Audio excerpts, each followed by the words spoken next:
Hi guys, welcome back to the channel. My name is Himanshu Verma and you are watching Social Grid. Guys, आज की video basically हम लोग discuss करने वाले हैं फंडामेंटल एनालिसिस किस तरीके से हमें स्टॉक्स की करनी चाहिए।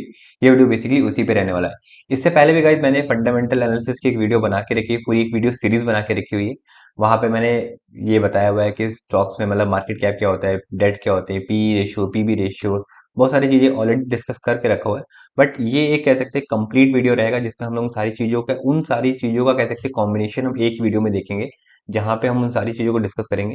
बट गाइस, जिनको भी यहाँ पे मैं जो भी टर्म्स यूज़ करूँगा, उस टर्म्स को मैंने ऑलरेडी वीडियो बना के रखे हुए हैं, तो मैं यहाँ पे उस वीडियो की प्लेलिस्ट को यहाँ पे ऐड कर दूंगा, ताकि आप अगर आपको किसी भी चीज़ में आपको समझने में प्रॉब्लम हो रही है, लाइक अगर मैंने यहाँ पे मार्केट कैप यूज़ किया है, ठीक है, या पी रेशियो देखा है, तो ये होते क्या है, इसके पीछे का लॉजिक क्या है, ये ऑलरेडी मैंने उन वीडियोस में बता के रखा हुआ है। तो आप जाकर के उन वीडियोस की प्लेलिस्ट को जरूर देखिएगा, ताकि आपको ये सारी चीजें अच्छे से समझ में आ जाए।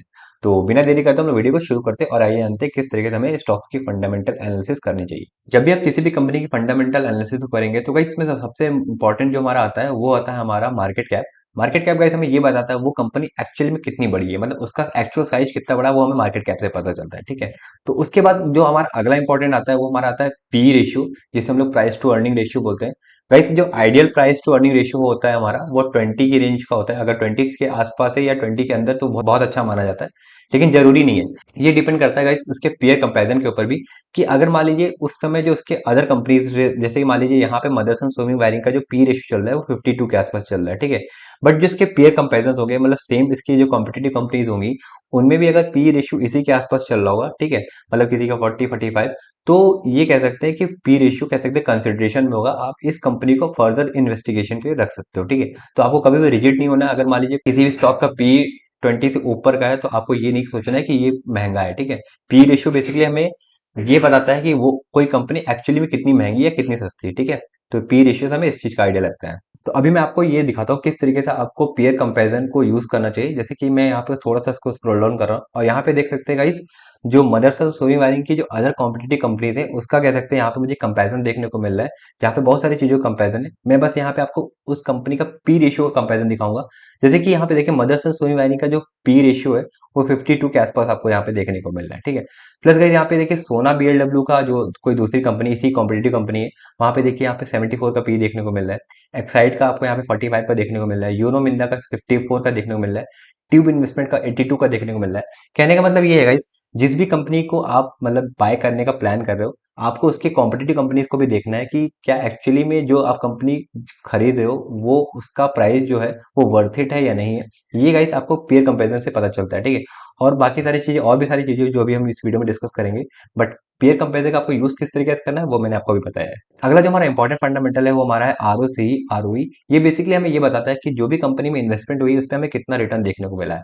आरओसी में बेसिकली आपको जितना भी इन्वेस्टमेंट आया, चाहे वो डेट के फॉर्म में आया हो या कह सकते हैं कि कंपनी का ओनर खुद लेकर के आया, वो सारा इंक्लूड रहता है। और उस पर कितना रिटर्न आया वो बेसिकली आरओसी में हमें पता चलता है।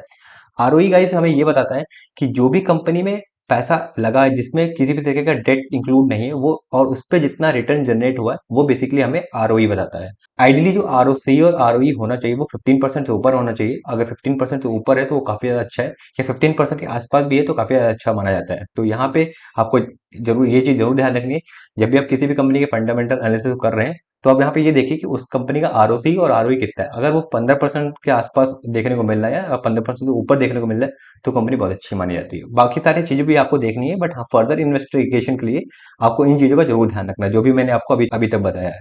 अगला जो हमारा इंपॉर्टेंट फंडामेंटल आता है वो हमारा आता है प्रमोटर होल्डिंग। ये बेसिकली हमें ये बताता है कि कंपनी में जो एक्चुअल ओनर की हिस्सेदारी है वो कितनी है, वो हमें बेसिकली प्रमोटर होल्डिंग से पता चलता है।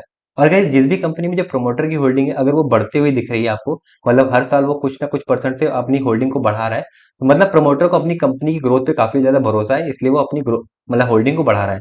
सेम एज इट इज अगर इसका उल्टा हो रहा है कि जिस भी कंपनी में प्रमोटर की होल्डिंग को हर साल कम किया जा रहा हो, तो मतलब वहां पे प्रमोटर को अपनी कंपनी पे बहुत ज्यादा भरोसा नहीं है, इस वजह से वो अपनी होल्डिंग को बेच रहा है और कह सकते हैं कि वहां से उस कंपनी से निकलना चाह रहा है। तो आपको ये चीज जरूर ध्यान रखनी है कि जो प्रमोटर की होल्डिंग है वो उसमें कितना परसेंट का चेंज आ रहा है, आपको इस चीज पे जरूर ध्यान देना है। जैसे कि आप यहाँ पे देख सकते हो, जो मदरसन सोवी वायरिंग कंपनी का जो प्रमोटर होल्डिंग का चेंज है वो बिल्कुल 0% के आसपास है। मतलब ना ही ये कंपनी के जो ओनर है वो अपनी मतलब होल्डिंग को बेच रहे हैं ना ही खरीद रहे हैं, ठीक है। तो आई होप आपको ये चीज समझ में आई होगी कि प्रमोटर होल्डिंग कितना इंपॉर्टेंट फैक्टर है। और मैंने इस पे ऑलरेडी डिटेल में वीडियो बना के रखा हुआ है इन सारे टॉपिक्स पे कि मार्केट क्या है, P ratio, promoter holding, dividend, debt, ये सब क्या होता है। तो आपको इनको जरूर देखना है, तब आप ये सारी चीजें और अच्छे से समझ पाओगे। तो मैं उन वीडियोस की प्लेलिस्ट को यहाँ पे इसके आई बटन में ऐड कर दूंगा, आप जाकर के उन वीडियोस को जरूर देखिएगा ताकि आपको बाकी सारी चीजें अच्छे से समझ में आए जो भी मैं यहाँ पे अभी इस वीडियो में डिस्कस करूंगा। अगला जो हमारा इंपॉर्टेंट फंडामेंटल है वो हमारा है डिविडेंड। गाइस किसी भी कंपनी में अगर आपको डिविडेंड ज्यादा देखने को मिल रहा है तो वो मतलब वो लो प्रोग्रेसिव कंपनीज है, मतलब उनमें बहुत ज्यादा ग्रोथ आपको देखने को कम मिलेगा। तो आपको ऐसी कंपनी में इन्वेस्ट करने से थोड़ा सा बचना चाहिए जहां पे आपको डिविडेंड ज्यादा देखने को मिलता हो, ठीक है। तो ये सो रहेगा इस कुछ मेजर फैक्टर्स, जब भी आप किसी भी कंपनी की फंडामेंटल एनालिसिस करेंगे तो आपको इन सारी चीजों को जरूर देखना है जो मैंने अभी आपको यहाँ पे बताया। अगर मैंने कोई भी चीज मिस कर दी हो तो आप लोग को उसको कमेंट बॉक्स में जरूर बताइएगा। अगर मुझे लगता है कि हाँ वो भी चीजें इंपॉर्टेंट है किसी भी फंडामेंटल एनालिसिस में, तो वो भी चीजें हम उसको कवर करेंगे, ठीक है। इन सारे फंडामेंटल को चेक करने के बाद हम लोग कंपनी के क्वार्टरली रिजल्ट्स को देखेंगे, जहां पे हम लोग ये चेक करेंगे कंपनी ने पिछले क्वार्टर में किस तरीके से परफॉर्म किया है। आप यहाँ पे देख सकते हो हमारे पास मार्च 2021 से लेकर के दिसंबर 2023 तक का डेटा है, ठीक है। ये गाइस डिपेंड करता है कंपनी टू कंपनी, हो सकता हो ये कंपनी मार्च 2021 के आसपास रजिस्टर हुई है इसलिए हमारे पास ये यहाँ तक का ही डेटा हो, ठीक है। तो ये वेरी कर सकता है। तो अब यहाँ पे देखिए गाइस, जो दिसंबर लास्ट ईयर जो हमारा दिसंबर का क्वार्टर में जो रिजल्ट आया वो 2117 करोड़ की इसकी उस टाइम पे सेल हुई है। अगर मैं पिछले पीछे डेटा से लेके आऊं तो यहाँ पे देखिए मार्च 2021 से लेकर के अभी तक इसकी जो सेल्स हुई वो कह सकते हैं इंक्रीमेंटल फेज पे हुई है। मतलब इसने हर ईयर या हर क्वार्टर कह सकते हैं इसने अपनी सेल्स को बढ़ाया है, ठीक है। और गाइस इसका ऑपरेटिंग प्रॉफिट आप देख सकते हो वो भी कह सकते हैं कि बढ़ते हुए क्रम में आपको दिख रहा है, मतलब इंक्रीमेंटली दिख रहा है, ठीक है। प्लस आपको इसमें आप यहाँ पे देख सकते हो जिसका नेट प्रॉफिट है वो भी आपको यहाँ पे इंक्रीमेंटल फेजेस में दिख रहा है, ठीक है। आपको फंडामेंटल में गाइस आपको यही सारी चीजें देखनी है। और आप यहाँ पे देख सकते हो जो पीएनएल है ये बेसिकली आपको यहाँ पे ईयरली प्रॉफिट एंड लॉस देखने को मिलता है। तो आप यहाँ पे देख सकते हो जो इसका ईयरली सेल्स है वो भी आपको इंक्रीमेंटल फेज में आपको देखने को मिल रही है। एक्सपेंसेस भी गाइस जाहिर सी बात है आपकी सेल्स बढ़ेगी तो आपके एक्सपेंस भी उसमें बढ़ेंगे, तो वो भी आपको यहाँ पे बढ़ते हुए क्रम में देखने को मिल रहा है, ठीक है। और फिर यहाँ पे देखिएगा जो इसका ऑपरेटिंग प्रॉफिट मार्जिन है वो भी देखिए थोड़ा कह सकते हैं कि कह सकते हैं स्टेबल ही है, ऑलमोस्ट स्टेबल है। ये जितना स्टेबल होता है गाइस वो उतना ही अच्छा होता है। मतलब जैसे यहाँ पे 14%, 13%, 11%, 12% देखने को मिल रहा है, अगर यही यहाँ पे 14%, 13%, 14%, 13% होता है तो और ज्यादा स्टेबल स्टेबल माना जाता है, ठीक है। बट फिर भी ये अच्छा है, ठीक है।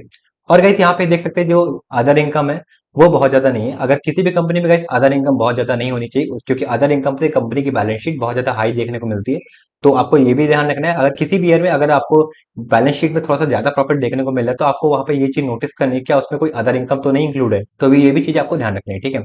और यहाँ पे गाइस इसका नेट प्रॉफिट आप देख सकते हो वो भी इंक्रीमेंटल फेज पे ही है, ठीक है।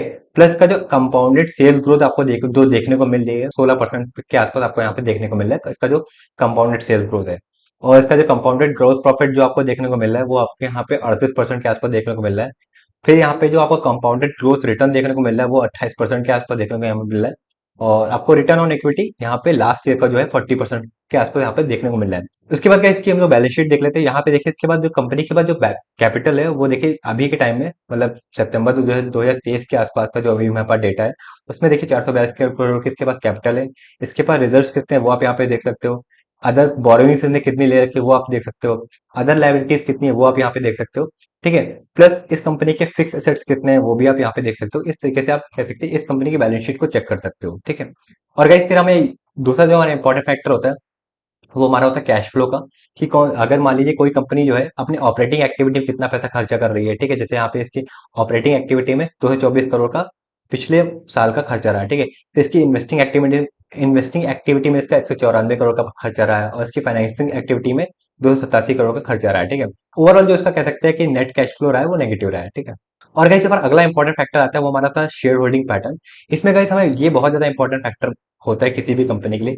जैसे कि आप यहाँ पे देख सकते हो जो प्रमोटर की होल्डिंग है वो कह सकते हैं कि बिल्कुल कांस्टेंट रही है, ठीक है। जैसे कि मैंने आपको इसमें भी दिखा चेंज इन जो प्रमोटर होल्डिंग था वो बिल्कुल भी 0% था। तो आप यहाँ पे देख सकते हो जो प्रमोटर की होल्डिंग रही है बिल्कुल सेम रही, ठीक है। हर मतलब मार्च 2022 से लेकर के मार्च 2024 तक प्रमोटर ने अपनी होल्डिंग में कोई भी चेंज नहीं किया। सेम एज इट इज जो एफआई और डीआई के कह सकते हैं यहाँ पे जो इन्वेस्टमेंट रहे उनमें जो परसेंटेज चेंज है वहां पे यहाँ पे देख सकते हो। अगर गाइस इनका कह सकते हैं जो चेंजेस है वो आपको देखने को मिलते हैं। जैसे कि मान लीजिए एफ आई और डी आई किसी भी कंपनी में इन्वेस्टमेंट अपना बढ़ा रहे हैं मतलब स्टेक बढ़ा रहे हैं तो वो काफी ज्यादा अच्छा माना जाता है, ठीक है। प्लस कैसे यहाँ पे गवर्नमेंट का स्टेक मार्च 2024 में 0% था, 23 में थोड़ा सा इन्होंने लिया था बट 24 में बिल्कुल भी नहीं रहा। पब्लिक का स्टेक गाइस यहाँ पे आपको बढ़ता हुआ दिख रहा है, ठीक है, जो कि काफी ज्यादा अच्छा है किसी भी कंपनी के लिए। तो गाइस ये रहा हमारा कंप्लीट फंडामेंटल एनालिसिस का वीडियो। जो भी मैंने अभी यहाँ पे इंपॉर्टेंट फैक्टर आपको बताए और जो भी चीजें मैंने यहाँ पे चेक करी, इसी तरीके से आपको किसी भी कंपनी में जब भी आपको इन्वेस्टमेंट करना है तो आपको इन सारे फैक्टर्स को जरूर देखना है, तभी आपको इन्वेस्टमेंट उसमें इन्वेस्ट करना है। और गाइस इसके बाद अगर आपको इस कंपनी, जब भी आप किसी भी कंपनी में इन्वेस्ट करने का सोच रहे हो, ठीक है, अगर आपको उस कंपनी की और इन डेप्थ इन्फॉर्मेशन चाहिए तो यहाँ पे गाइस आपको एनुअल रिपोर्ट देखने को मिलती है, ठीक है। आप इनकी एनुअल रिपोर्ट को डाउनलोड करिए, ठीक है, और यहाँ पे गाइस आपको कंप्लीट इन्फॉर्मेशन मिलेगी आपको उस कंपनी से रिलेटेड, जो भी कह सकते हैं कि यहाँ पे उस कंपनी का बैलेंस शीट है, प्रॉफिट लॉस है, या कह सकते हैं मैनेजमेंट डिस्कशन, जो भी कंपनी सोच रही है, या उसके कंपटीटर्स कौन कौन से, उसको रिस्क कहाँ पे देखने को मिल रहा है, वो सारी चीजें इसकी एनुअल रिपोर्ट में आपको देखने को मिलती है। तो अगर आपको कंपनी की इन डेप्थ इन्फॉर्मेशन चाहिए तो आप उसकी एनुअल रिपोर्ट पढ़ के गाइस बाकी सारी चीजें कह सकते हैं देख सकते हो। तो इस तरीके से गाइस आपको किसी भी कंपनी की फंडामेंटल एनालिसिस करनी है। आई होप आपको हमारी आज की वीडियो पसंद आई होगी। अगर गाइस आपको हमारी आज की वीडियो पसंद आई हो तो प्लीज आप लोग वीडियो को जरूर लाइक करिएगा, चैनल को सब्सक्राइब करिएगा, और मैं आपको जो भी यहाँ पे टर्म्स यूज हुए हैं मैं उनकी प्लेलिस्ट ऑलरेडी ऐड कर दूंगा इस वीडियो के आई बटन में, ताकि आप जाकर के वहां पे उन वीडियोस को देखिए। और अगर आप कोई भी चीज समझ नहीं आ रही है तो आप लोग कमेंट बॉक्स में जरूर टाइप करिएगा, मैं आपको वहां पे उसका कह सकते हैं कि जो भी आपको इश्यूज होंगे उसको सॉल्व करने का ट्राई करूंगा, ठीक है। तो बस आज की वीडियो में इतना ही, मिलते हैं हम लोग नए टॉपिक के साथ अगले वीडियो, तब तक के लिए जय श्री राम।